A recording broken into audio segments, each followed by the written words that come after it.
I am pretty sure কি আপনারা ক্ষেত্রপাল দেবা সম্বন্ধে অনেকেই জানেন এবং এর সাথে জড়িয়ে আছে অনেক সত্য ঘটনাও।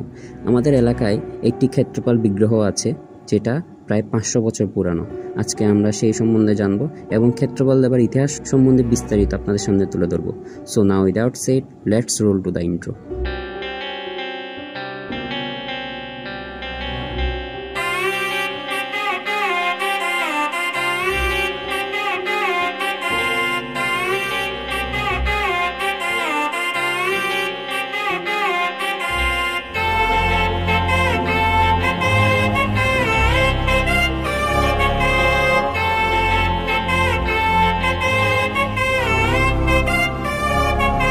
ক্ষেত্রপাল, আপনারা সবাই ক্ষেত্রপাল ঠাকুরের নাম শুনেছেন, অনেকেই ক্ষেত্রপাল বিগ্রহ দর্শনও করেছেন। কিন্তু আপনারা কি জানেন এই ক্ষেত্রপাল পূজা মূলত দক্ষিণ কান্নাড়া অঞ্চলে উৎপত্তি হয়ে কান্নাড়া ফিল্ম ইন্ডাস্ট্রি এটা নিয়ে একটি ফিল্মও বানিয়েছে যার নাম হলো কান্তারা। এই ভূতাকলা বা দেব আরাধনা সনাতন ধর্মের একটি এক্সট্রিম পর্যায়ের রিচুয়াল। আজকে আমরা ভূতাকলা বা দেব আরাধনা সম্পর্কে বিস্তারিত জানবো আর এর সাথে সম্পর্কিত কিছু বাস্তব ঘটনার কথা শুনবো। ভূতাকলা, ভূতা আরাধনা বা দেব আরাধনা এটা দক্ষিণ কান্নাড়া এবং পাহাড়ি জনপদে খুবই প্রচলিত। আর ওখানের মানুষের লোকাল ভাষার নাম হচ্ছে তুলু। এই জায়গাগুলোকে তুলুনাড়ু বলে। যদি ইতিহাস দেখা হয় তাহলে এটা বলা মুশকিল যে ভূতাকলা কবে নাগাদ প্রচলিত হয়েছিল, তবে লোকমুখে শোনা যায় এর প্রচলন বৈদিক পূর্ব সময়কাল থেকে হয়ে আসছে। যদি আমরা ভূতাকলার অর্থ জানতে চাই তাহলে ভূতা অর্থ আত্মা আর কোলা অর্থ খেলা। উপকূলীয় অঞ্চলের লোকেরা আলাদা আলাদা আত্মা বা অতিপ্রাকৃত অদৃশ্য শক্তির উপর বিশ্বাস রাখে এবং প্রতি বছর এদের আরাধনা করেন। আর এই আরাধনা করার যে উৎসব তাকেই ভূতাকলা বা ক্ষেত্রপাল বলা হয়। মানুষ এটা মনে করেন যে ক্ষেত্রপাল তাদের পরিবারকে রক্ষা করেন এবং তাদের আসন্ন সব বিপদ আপদ থেকে রক্ষা করেন। কিন্তু যদি ক্ষেত্রপাল ঠাকুরকে অসম্মান করা হয় তাহলে উনি অনেক রেগে যান। কান্তারা মুভিতে আমরা এটা দেখেছি যে রাজার কাছে সবকিছু ছিল কিন্তু সুখ শান্তি ছিল না, তাই পাঞ্জুলি দেবা উনাকে সুখ শান্তি দিয়েছিল এবং বিনিময়ে পাঞ্জুলি দেবার কথা মতো রাজাকে তার জমির একটা বড় অংশ গ্রামবাসীকে দান করতে হয়েছিল। রাজার এক বংশধর যখন গ্রামবাসী থেকে সে জমি আবার কেড়ে নিতে চায় তখন ক্ষেত্রপাল দেবা গুলিগা রাজার পুরো বংশকে শেষ করে দেন। ভূতাকলা বা ক্ষেত্রপাল আরাধনা যখন হয় তার আগের রাতে ক্ষেত্রপাল বিগ্রহ মন্ত্রশক্তি দিয়ে আবদ্ধ করে একটি 32 ফুট বাঁশের মধ্যে বেঁধে সোজা করে তুলে দেওয়া হয়। সবচেয়ে ইন্টারেস্টিং বিষয় হলো সেখানে বিগ্রহের সংখ্যা কখনো কমে আবার কখনো বেড়ে যায়। যদি বাড়ে তাহলে সেটা শুভ মানা হয় আর যদি কমে সেক্ষেত্রে তা অশুভ বলে বিবেচনা করা হয়। পরদিন পূজার নিয়ম অনুযায়ী যিনি ভূতা আরাধনা বা দেব আরাধনা করে তার গায়ে তেল মেখে তাকে স্নান করানো হয় এবং সে যে দেবার আরাধনা করবে সে দেবা কিছু সময়ের জন্য তাকে নিজের বশীভূত করে ফেলে। লোকাল ভাষায় আমরা তাকে গাছা বলি। আর বশীভূত করার পর আমরা বলি তার বান উঠেছে। কিছু সময়ের জন্য তার শরীর কম্পন হয় এবং সে ওদিক ওদিক ছুটতে থাকে। সে অদ্ভুত ধরনের আচরণ করে। কোলা বা গাছার মাধ্যমে গ্রামবাসী তাদের সমস্যার কথা দেবাকে জানায় এবং দেবা তার সমাধান করে দেন। দেবা তাদেরকে আশীর্বাদও করেন। তুলুনাড়ুতে ভিন্ন ভিন্ন জায়গায় ভিন্ন ভিন্ন দেবার আরাধনা করা হয়। এর মধ্যে একজন হলেন পাঞ্জুলি দেবা, আরেকজন হলেন গুলিগা দেবা। পাঞ্জুলি শব্দটা পাঞ্জিদা কুল্লে তুলু শব্দ থেকে এসেছে যার অর্থ বন্য বরাহ।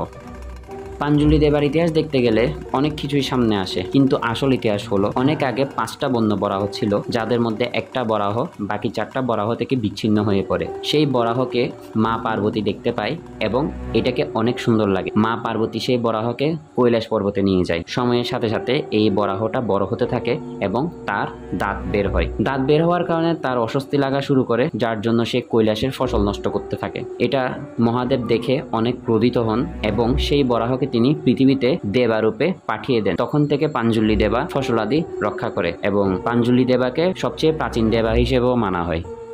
দক্ষিণ কান্নাড়ায় উডুপি জেলায় কেউ কারো ঘর থেকে সহজে কোনো কিছু চুরি করে না, কারণ তারা মানে যদি তারা চুরি করে তাহলে পাঞ্জুলি দেবা তাদের শাস্তি দিবে। কেউ যদি চুরি করেও থাকে তাহলে দেখা যায় তাদের ঘরে এরপর থেকে কোনো না কোনো বিপদ আপদ বা দুঃখ দুর্দশা লেগেই আছে।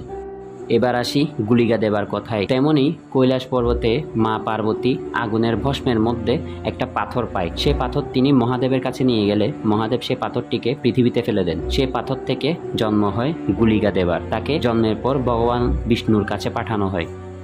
ভগবান তাকে বলেন, তোমার জন্ম মিলাউলাসাংকের গর্ভে হবে। মিলাউলাসাং যখন 9 মাসের গর্ভবতী, তখন গুলিকা দেবা জিজ্ঞেস করে, আমি কিভাবে বাইরে আসবো? ভগবান বলেন, তুমি স্বাভাবিক প্রক্রিয়ায় বাইরে আস। তখন গুলিকা দেবা তার মায়ের পেট চিরে বাইরে চলে আসে। গুলিকা দেবার তখন খিদা লাগে এবং তিনি সূর্যকেও খেতে চান। গুলিকা দেবা বৈকুণ্ঠ ধামের হ্রদের সব পানি খেয়ে নেন, এমনকি একটা হাতির রক্ত খেয়েও তার পেট ভরে নাই। এই অবস্থায় ভগবান বিষ্ণু তার মধ্যমা আঙ্গুল গুলিকার মুখে লাগায় এবং তার ক্ষুধা নিবারণ করে তাকে পৃথিবীতে পাঠিয়ে দেয়। গুলিকা দেবা মন্দিরের রক্ষা করে এবং এই কারণেই তাকে ক্ষেত্রপাল বলা হয়। গুলিকা দেবাকে যদি কেউ অপমান করেন তাহলে তিনি খুব ক্রোধিত হন। এই জন্যই গুলিকা বা ক্ষেত্রপাল দেবাকে গরম ভগবান বলা হয়। অতীতে এমন অনেক গল্প শোনা যায় যেখানে মানুষ গুলিকা দেবাকে অপমান করেন এবং তাদের খুব করুণ পরিণতি হয়।